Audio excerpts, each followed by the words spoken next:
शादी में आई चुड़ैल। पन्नपुर नाम के एक गांव में शादी चल रही होती है। वाह, मजा आ गया फूफा जी। शादी में क्या खाना बना है, बाराती तो उंगलियां चाटते रह जाएंगे। हाँ, तुमने सही कहा, पनीर की सब्जी का तो कोई जवाब ही नहीं। दूसरी तरफ पंडित जी फेरों की तैयारी कर रहे होते हैं कि तभी वहाँ एक चुड़ैल आ जाती है। अरे मर गया रे, ये चुड़ैल यहाँ क्या कर रही है? अरे दिवाकर जी, ये आपकी कौन सी रिश्तेदार है? अरे मुझे क्या पता, क्या भाग्यवान, कहीं ये तुम्हारे मायके से तो नहीं आई है।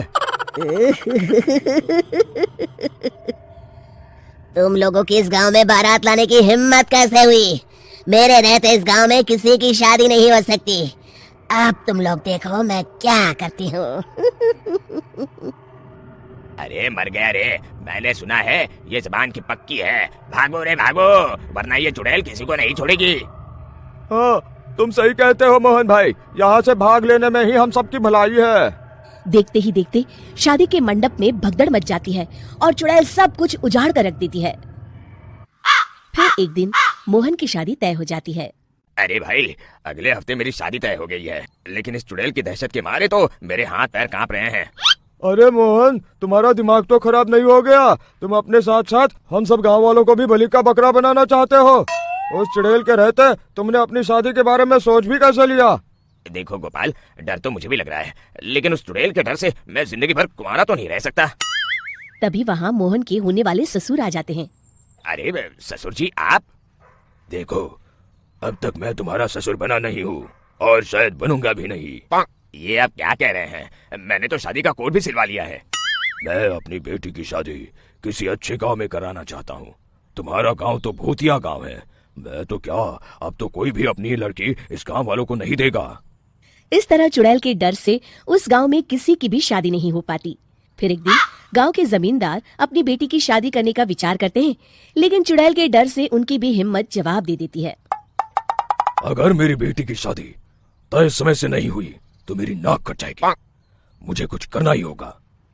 एक सलाहकार के कहने पर जमींदार काशी से एक बहुत ही नामी तांत्रिक को अपने घर बुलवाते हैं, जो भूत चुड़ैल को पकड़ने में माहिर माना जाता था। जमींदार साहब, आप चिंता मत करिए। इस गांव की सीमा में प्रवेश करते ही मुझे उस चुड़ैल के बारे में सब पता चल गया था। आप उसे जल्दी से जल्दी कैद कर लीजिए ताकि मैं अपनी बेटी की शादी कर सकूं। जब वो चुड़ैल एक इंसान थी, तब ठीक उसकी शादी करने वाले दिन ही उसकी और उसके होने वाले पति की एक दुर्घटना में मौत हो गई थी। उसका होने वाला पति आज भी भूत बनकर जंगल में भटकता है। इसलिए जब तक चुड़ैल की शादी नहीं हो जाएगी, वो किसी और की भी शादी नहीं होने देगी। ये आप क्या कह रहे हैं? अगर वो भूत भी हमारे गांव में आ गया तब हमारा क्या होगा? ये आदमी बीच में बहुत बोलता है, इसे बाहर निकालो। उसके बाद तांत्रिक बताते हैं कि अगर उस भूत के साथ चुड़ैल की शादी करा दी जाए तो वो चुड़ैल हमेशा हमेशा के लिए उस गांव को छोड़कर चली जाएगी। जमींदार साहब, आप अपनी बेटी की शादी की तैयारी शुरू कर दीजिए। मैं कुछ गांव वालों को अपने साथ लेकर उस भूत को ढूंढने जंगल की ओर जाता हूँ। इस तरह जमींदार निश्चित होकर अपनी बेटी की शादी करवाने लगते हैं, लेकिन तभी वहाँ चुड़ैल आ जाती है। मैंने तुम गांव वालों को समझाया था ना कि इस गांव में कभी कोई शादी नहीं करेगा। लगता है तुम लोग मुझे हल्के में ले रहे हो। चुड़ैल जमींदार की बेटी को उठा लेती है। अब देखती हूँ बिना दुल्हन के तुम लोग शादी कैसे करोगे।